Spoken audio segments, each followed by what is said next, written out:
let's talk about burnout now, all right? What is burnout? Have you ever had burnout? Yeah, I mean, I'm not very old, but I have had burnout many, many times in my life. Yeah, and in You, fact, what does being old have to do with burnout? oh, Yeah. I think what I'm saying is not very as maybe compared to someone who has been working for about 20 years, right? Oh, I see. Okay. Yeah, but even ever since I was a student, yeah, I could, I mean, I was just talking to my wife about it yesterday. Like, it's quite cyclical, like my life. It goes in high intensities, and then there's some sort of burnout that happens. So just now I'm working on having a bit more sustainable, perhaps prioritizing what's important and what's not. Yeah. Mm. Vincent, have you ever experienced burnout? I don't know whether should I call it a burnout because I remember when I was working in the police force, I was posted to the one of the units, yeah, which deal with IT because of my, IT background. Yeah. And when I went there for the few months, wow, I really don't feel like going to work, no. Yeah. I have to drag myself there. Yeah. When I'm working, I say, oh, how I wish that the time, it passed Mm. by very fast. Quickly want to go back. Yeah. I mean, I don't know whether back then I don't really know whether is it a burnout or is it because I really don't like the task that I'm doing. I think it is. There are three dimensions to burnout. First one is emotional exhaustion, right? Feelings of energy depletion, or just simply, emotional exhaustion leading to physical exhaustion, right? And therefore, you don't feel like getting up. The thought of going to work, for example, just makes you tired. Immediately your brain goes into this mode where it says, no, no, don't go, don't get out of bed because you're tired. All right. So it is what I've understand. It's an instinctive thing. It's a self-preservation thing, that prevents you from expending energy on something that you don't feel that is important or interesting to you. And the second dimension is depersonalization, and that's the increased mental distance from one's job, where you feel, you're not enjoying as much, and you are kind of keeping a distance. You are your negativity and cynicism is actually rising, and this is associated or maybe described as what we call today quiet quitting. All right, you're not passionate as before, and so you just do the minimum.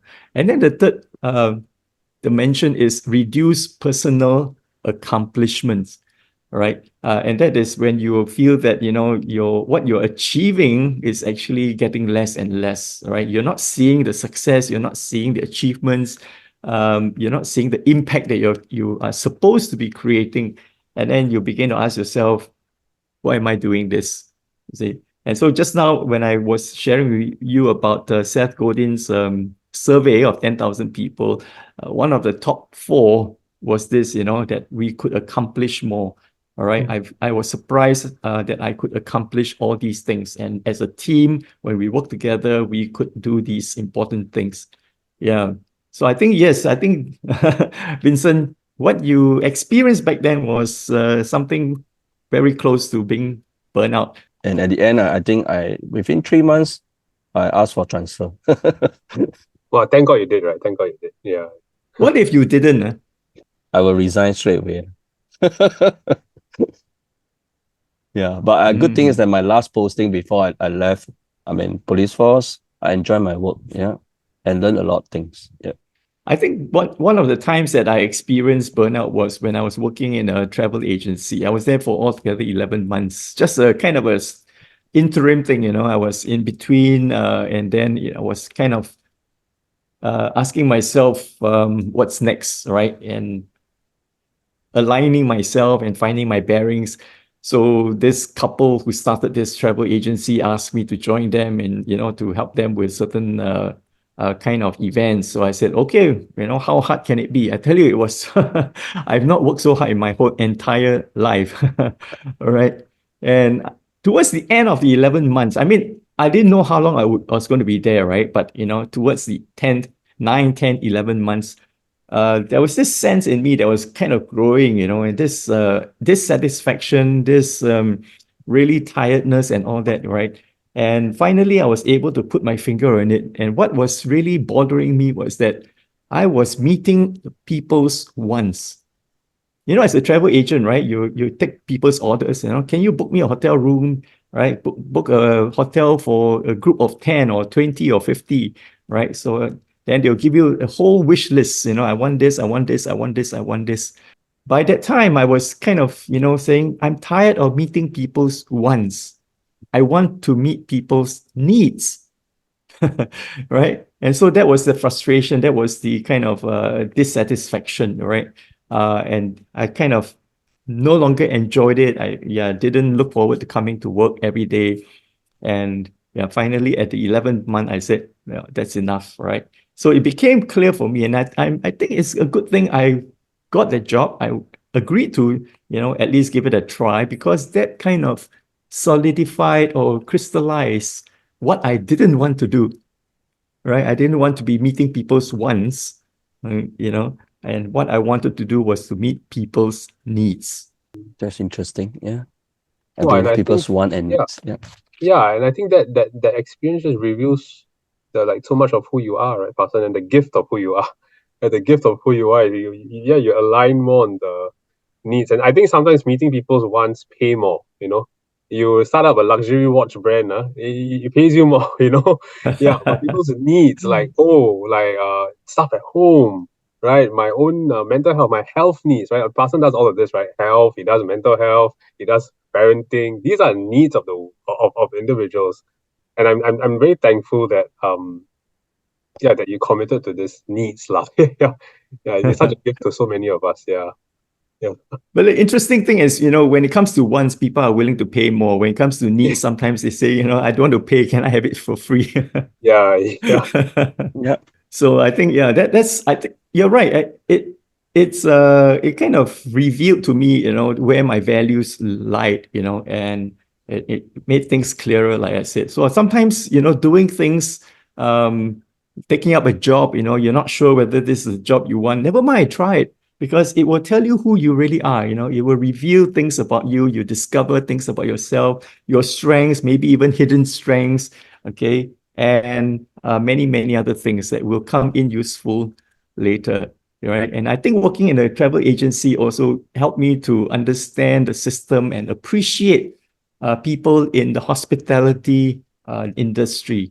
When I went to the hotels, and the good thing about that job was, I went around hotels, right? And as a travel agent, they will treat you like a king, man. Come for lunch. We have this buffet, right? And it's complimentary, right? So I'd be going from one hotel to another in Singapore, in Malaysia, all around, and people would just tell you, try our food, try our rooms, come and sleep for a night. And wow. Yeah. So how do you cure burnout? What's the solution? What's the antidote for burnout? What do you think? Is it a vacation? Vacation is just temporary, I mean. After that, yeah. I think that is one of the things is, self-care is very important.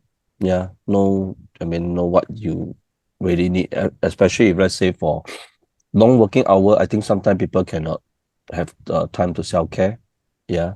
Self-care can be very simple things like, after work, you can just have a cup of coffee that you like, sitting down in a cafe. Yeah. Yeah. Just zone out, the kind of stuff. Yeah, that's what I do normally. Yeah. You can zone out at work, right? Zone out at work. In Can. a very stressfully zoning out lah. Yeah. Then tell your boss that, okay, I'm doing my mindfulness practice. I'm on energy saving mode. I found in myself that curing burnout, for me specifically, this is something I've noticed also in some of the clients I work with. When there's burnout, more often than not, our physiological needs are also not met. Like proper sleep, right? Or maybe sometimes even too much sleep, because by then already the body is just so fatigued. Food, water, psychological needs like relationships, having time to decompress, hobbies. Yeah, these things are not present. I feel that these our biology teaches us a lot about how to care for ourselves and protect ourselves. So for me personally, I mean, when I was burnt out in JC, yeah, I was like a student leader. Well, I used to study till 2 a.m. and only sleep like 4 hours. I did that for 1.5 years, and when it finally came to the A levels, I just completely exhausted. Uh, this and quite scared to go to school, right? Because it just felt very distant from school, distant from my friends. I didn't want anyone to talk to. Muscled through, did the A levels, did what I could. But after that, I noted I treated myself like a tool. I had to tell myself like you are more than your performance, right? You are a human being. How do you treat yourself like a human being? Would you treat other person like this? No. Then why do you treat yourself like this? Things like that, like correcting even the mindset of work. Right? If I look at myself and I see I'm just a tool for work, well, I think I will grind myself and I'll burn out. Yeah, I think a lot of people say that self-care is, a cure for burnout, right? But I don't think it's actually working because we do have weekends. And for most people, we're not working on the weekends, right? Yeah. Well, for parents, we do a different kind of work. We do the unpaid work, shuttling our kids to enrichment classes, swim classes, dance classes, whatever, right? And then lunch and then dinner and visiting your in-laws and parents and things like that. So weekends can be very busy too. So I totally understand that. But if you talk about self-care, I think it might be a little bit self-centered. It might be a little bit individualistic, and I'm not surprised that we do have that kind of thinking because we are now in a very hyper individualistic society, and so everything, our achievements are all about me, and also our solutions that we come up with are also about me, right? Me time. Can you see how self-centered that is? Right? Why don't we call it we time? Spending time with your family can be your antidote to burnout. Because we are human beings, and human beings are not an island. We are a community. We live in a community, in a family, right? The smallest unit of a nation or a society is the family. So spending time with your family shouldn't be draining, all right, if you're doing it right. It should actually be recharging and revitalizing you. So maybe it's useful to pinpoint what is causing your burnout. There are a few factors that could put you in a higher risk category for burnout. For example, number one, of course, overwork, right? If your boss is giving you so much work, right? Maybe a colleague has resigned and his or her job is now put on you. That's not fair, right? So that extra work, you're just overwhelmed by it. So if that's the case, then we need to solve that problem.